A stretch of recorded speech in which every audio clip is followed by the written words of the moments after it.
ایک مرتبہ اللہ نے حضرت اسرائیل علیہ السلام سے دریافت کیا کہ اے اسرائیل، آج تک جن لوگوں کی روح تو نے قبض کی ان میں سے کسی پر تجھے رحم بھی آیا؟ اسرائیل نے عرض کیا، اے پروردگار، تو خوب جانتا ہے کہ روح قبض کرتے وقت ہمیشہ میرا دل دکھتا ہے، لیکن تیرے حکم سے سرتابی کی مجال کہاں؟ خدا نے پوچھا، یہ بتا تجھے سب سے زیادہ رحم کس پر آیا؟ الہی، ایک موت ایسی ہے جو بھلائے نہیں بھولتی، اور وہ غم ایسا ہے جو تنہائی میں بھی میرے ساتھ رہتا ہے۔ ایک دفعہ ایک کشتی مردوں اور عورتوں سے بھری ہوئی سمندر میں سفر کر رہی تھی، اور تو نے حکم دیا اس کشتی کو فنا کر دے۔ میں نے کشتی کو پاش پاش کر دیا۔ تو نے فرمایا سب مردوں اور عورتوں کی روحیں قبض کر لے، لیکن ایک عورت اور اس کے بچے کو چھوڑ دے۔ میں نے اس حکم کی بھی تعمیل کی اور سب کی جانیں قبض کر لیں۔ ایک بہتے تختے پر ماں اور اس کا بچہ رہ گئے، اور پھر وہ تختہ سمندر کے کنارے پر پہنچ گیا۔ میں اس ماں اور بچے کی جان بچ جانے سے بہت خوش ہوا، لیکن پھر تیرا حکم آیا کہ اے اسرائیل، جلد ماں کی روح قبض کر اور بچے کو اکیلا چھوڑ دے۔ اے بار تعالیٰ، تو خوب جانتا ہے یہ حکم پا کر میرا کلیجہ کانپ گیا تھا۔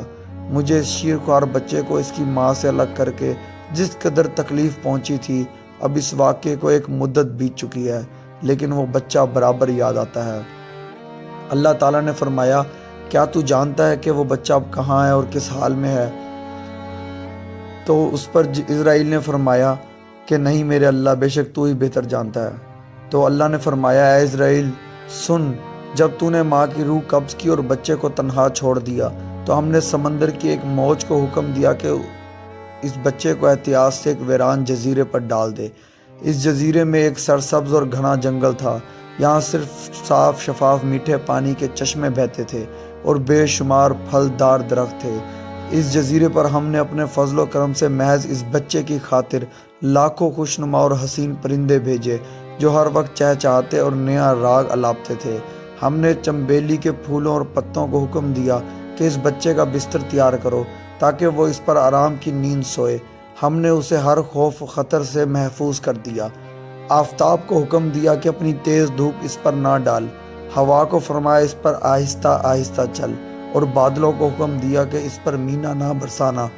بجلی کو ہدایت کی کہ خبردار اسے اپنی تیزی دکھا کر مت ڈرا۔ انہی دنوں جنگل میں بھیڑیے کی مادہ نے بچے دیے تھے۔ ہم نے اسے حکم دیا کہ اپنے بچوں کے ساتھ اس انسان کے بچے کو بھی دودھ پلا، اس کی دیکھ بھال کر اور اسے کوئی گزند نہ پہنچنے دے۔ اے اسرائیل، اس نے بھی ہمارے حکم کی تعمیل کی، یہاں تک کہ وہ تنہا اور بظاہر بے یار و مددگار بچہ پرورش پا کر خوب صحت مند اور بہادر ہو گیا۔ ہم نے اس کے پاؤں میں کبھی کانٹا بھی نہ چبھنے دیا۔ دنیا جہان کی نعمتیں اسے عطا کی اور وہ اس کا شکر بھی ادا کرتا تھا۔ اور اب اے ملک الموت، تو جانتا ہے وہ بچہ کہاں ہے اور کیا کر رہا ہے؟ تو اس پہ حضرت اسرائیل علیہ السلام نے سجدہ کرتے ہوئے عرض کیا، تجھ ہی کو علم ہے اے میرے پروردگار۔ تو اللہ نے فرمایا کہ وہ بچہ نمرود بن گیا۔ اسی نے میرے خلیل یعنی حضرت ابراہیم علیہ السلام کو آگ کے الاؤ میں جھونکا۔ اب وہ خدائی کا دعویٰ کر کے لوگوں کو میری راہ سے ہٹاتا ہے۔